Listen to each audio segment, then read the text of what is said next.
I'm a retired Teamster with Local 364 here.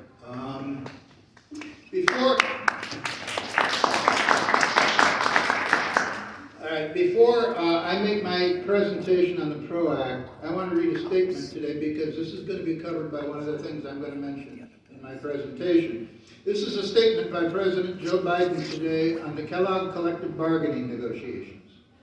Collective bargaining is an essential tool to protect the rights of workers that should be free from threats and intimidation from employees. That's why I am deeply troubled by reports of Kellogg's plan to permanently replace striking workers from the bakery, confectionery, tobacco workers, and grain miller international during their ongoing collective bargaining negotiations. Permanently replacing strike workers is an existential attack on the union and its members' jobs and livelihood. I have long opposed permanent strike replacements, and I strongly support legislation that would ban that practice. And such action undermines the critical role collective bargaining is providing workers a voice and opportunity to improve their lives while contributing fully to their employer's success. Unions built the middle class of this country. My unyielding support for unions includes support for collective bargaining, and I will aggressively defend both. I urge employees and unions to commit fully to the challenging task of working out their difference at the bargaining table in a manner that fairly advances both parties' interests.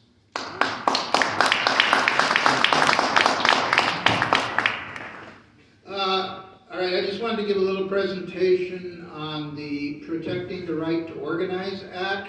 It's stuck in the Senate right now. It was passed on March 9th, 2021. In the House of Representatives, that was HRH 42, and it's SR 420, or Senate Bill 420 now. Some of the most important provisions of this bill would be, it would extend joint liability so that any employee's supervisor that has substantial and direct control and violates one of the NLRB rules will have the whole company can receive damages for that, right? Yeah, way to go. In terms of employee, it eliminates two of the Green River, that was one of the most backward decisions we've had, was two of the Green River criteria, and that is, it gets rid of workers who assign and responsibly direct. I want to mention that when I first moved back to South Bend almost 50 years ago, I worked at Cremo's, and my most enthusiastic Teamster member and telling me that I was going to join the union, which I was anyway, but he was my foreman, all right? You can't have a foreman in a union anymore, all right?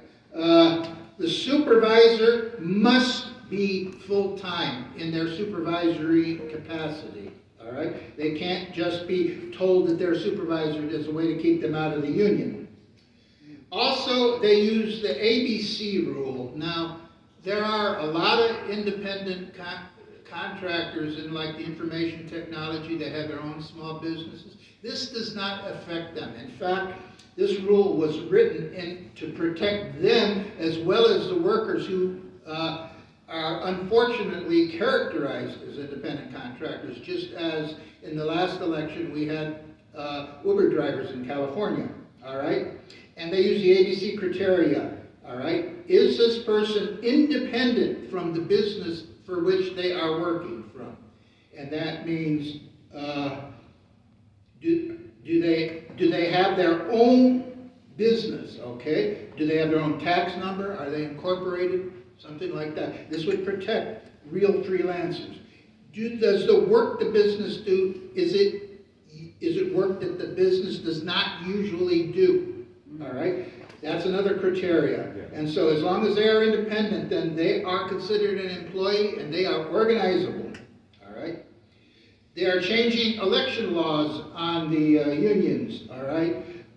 They're making across the board the right to mail elections, electronic elections, and they're upping it. They can push for an election 13 days after the petition is accepted. Something that's very important for the state of Indiana. They are outlawing right to work, all right? There will be no more right to work laws. if this one passes. And something that I think is very important anyway, but they're going to allow secondary picketing. Yeah. All right? Yeah. Which is another important thing. This is the first provision that I am aware of in law of the Taft-Hartley law. They will allow secondary picketing. It will outlaw replacement workers. Right, no scabs. It will mandate, if there is a first contract discussion that is being deadlocked, it will mandate arbitration. Now, I'm not sure, I'm a certified paralegal, but I'm not sure what liquidated damages are, so I'm not going to say anything about that, but civil penalties as well as comments about racist remarks made to people or sexual harassment made to people who are there. It isn't just necessary now to prove that the company did it and organized it. If they had only constructive knowledge of this, then they are guilty, and not only can they get that, but they can get double penalties for that, all right, under that law. Also, they must report to the NLRB if they are using a law firm directly or indirectly advising employees how to exercise their rights under NLRA. In other words, mandatory meetings and the like, where people have to sit there and listen. I don't know if, what was the guy's name? John Oliver had that thing this week about the mandatory meetings at Amazon. And thankfully, Amazon does have a second election coming up. So my talk was to lead into our honored guest's speaker tonight, but I had a few things I wanted to say before I entered him in here.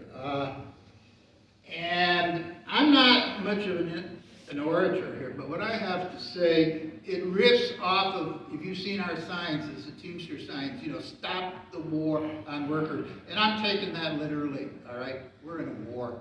And this is what I have to say. We are at war. This is not a political economic struggle. This is war. They're coming for us right now. You see this? When I was working, this was my union card. They want to take that away from me. They want to take it away from you. They want to take it away from all of us. All of us. Everything we've earned from our union membership, they want to take away for good, and then they want to charge us shipping and handling on it.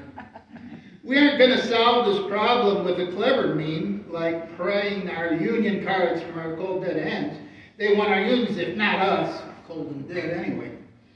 And if you have any doubts about what I've said, ask somebody from the custodial and maintenance force of South Bend Community Schools. What union are they going to join in the new company to which South Bend Schools outsourced them?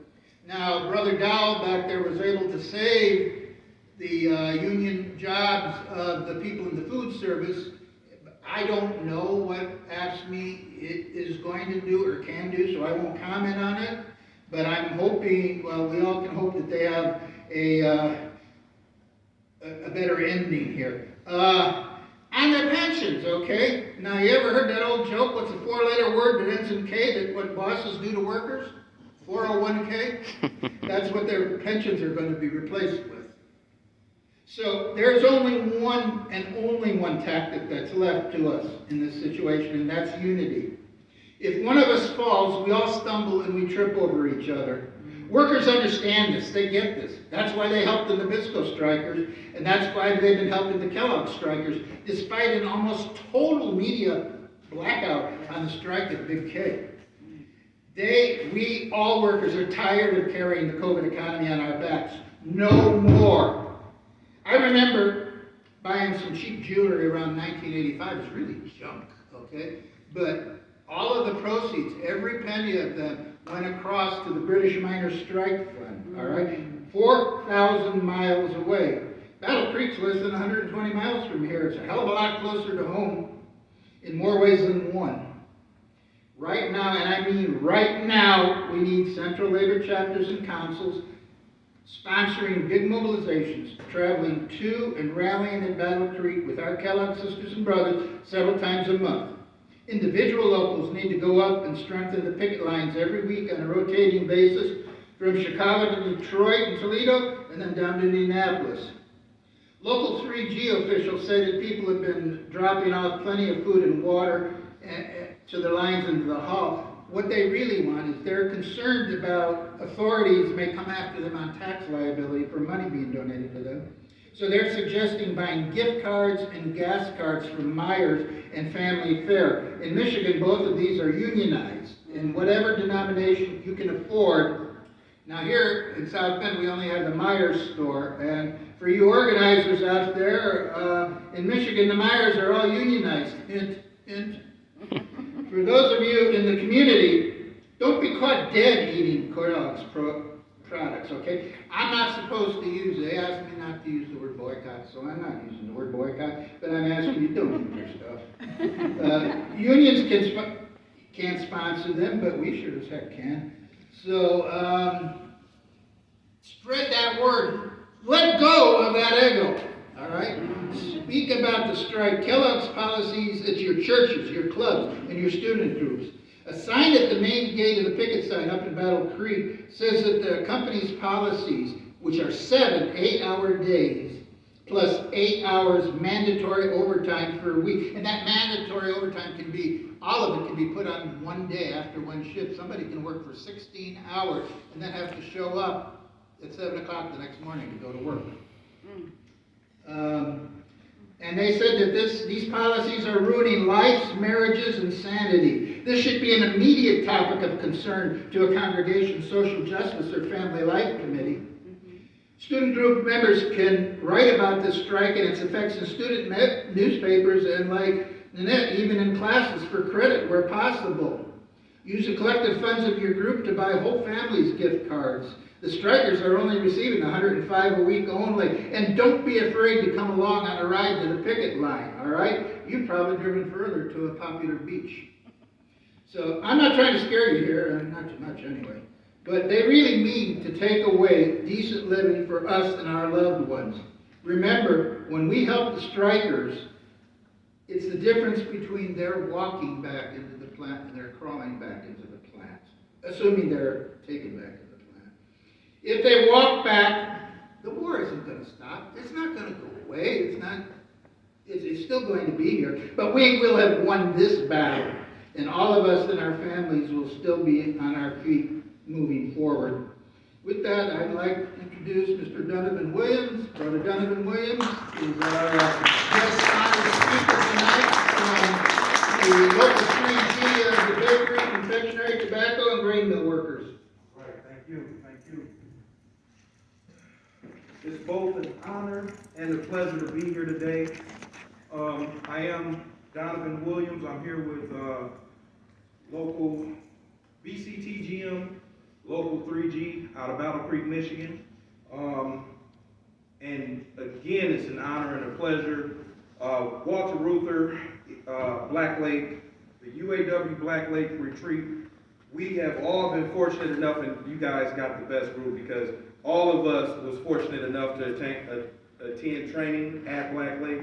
So we're definitely thank you all for the use of your facility at Black Lake. And if you have not made it to Black Lake, please go up there. Even if you're not there for a training, just book the room for the weekend, hang out by the lake, and really make the best use of the UAW facility as you possibly can. And there's a lot of history there, a lot of history of organizing, and also Walter Ruther and the things that he was able to accomplish, along with a bunch of tough people. Well, like I said, I'm here with local 3G out of Battle Creek. We're currently experiencing a strike, which means we're currently creating history. It's reaffirming to be in this room because I consider us all shepherds.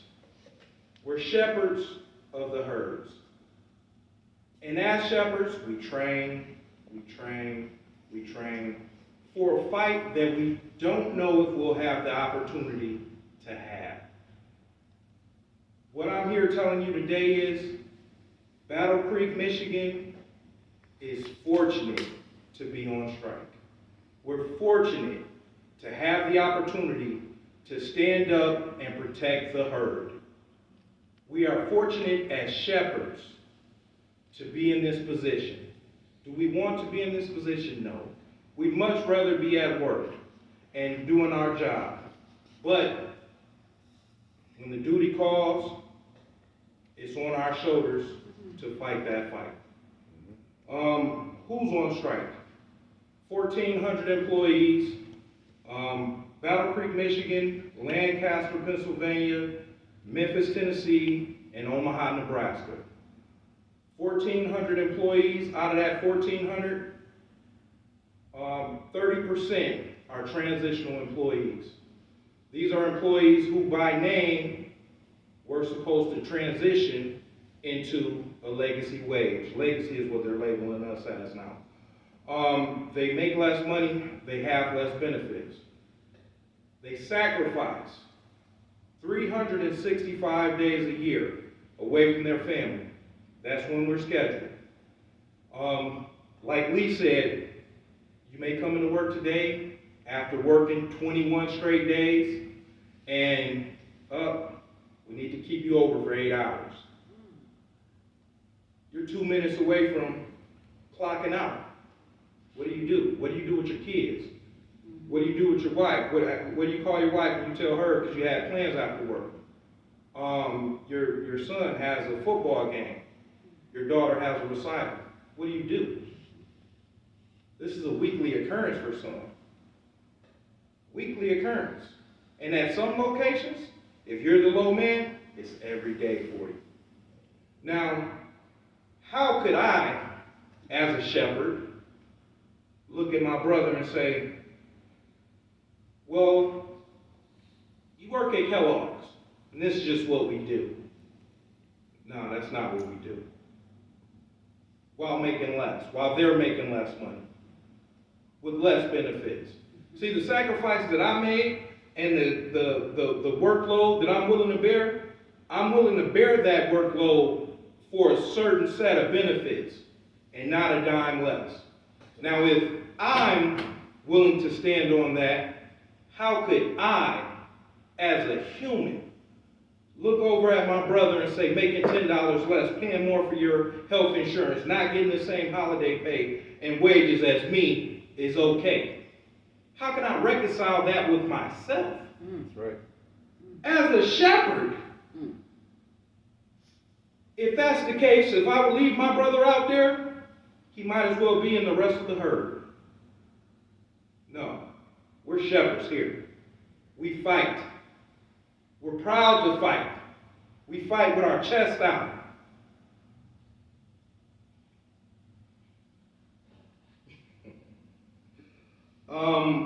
What are we on strike for? I think I just addressed it.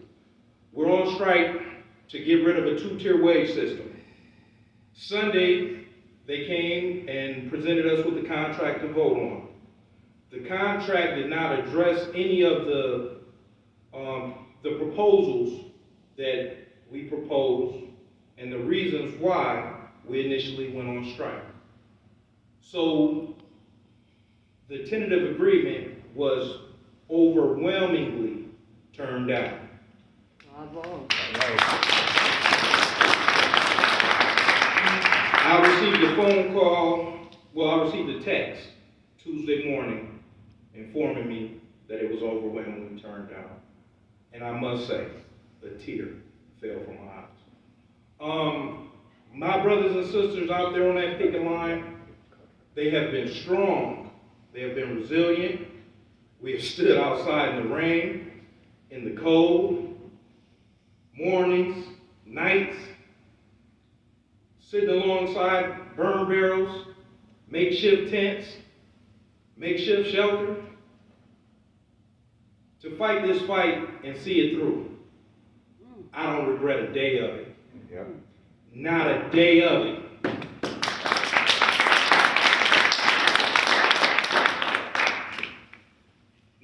strike end. The strike will end the day after the company calls it quits. That's right.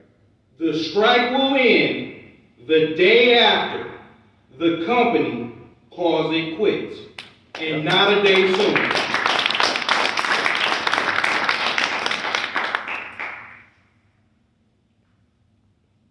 We at Battle Creek and the other locals, Memphis, Omaha, Lancaster, we're thankful for the overwhelming support that we have received over this time frame, and it will not, cannot be forgotten or put astray. This will forever be at the forefront of our minds and in our hearts. We appreciate everyone who has said a prayer, a kind word, or sent donations. We're appreciative of it all. It is overwhelming, the support that we found from the community, but also the other locals and other unions who have stopped by and shown support, who have picked up a picket sign and went out to the line with us. And I just want to say thank you all for inviting me here, and I really appreciate you all. Thank you.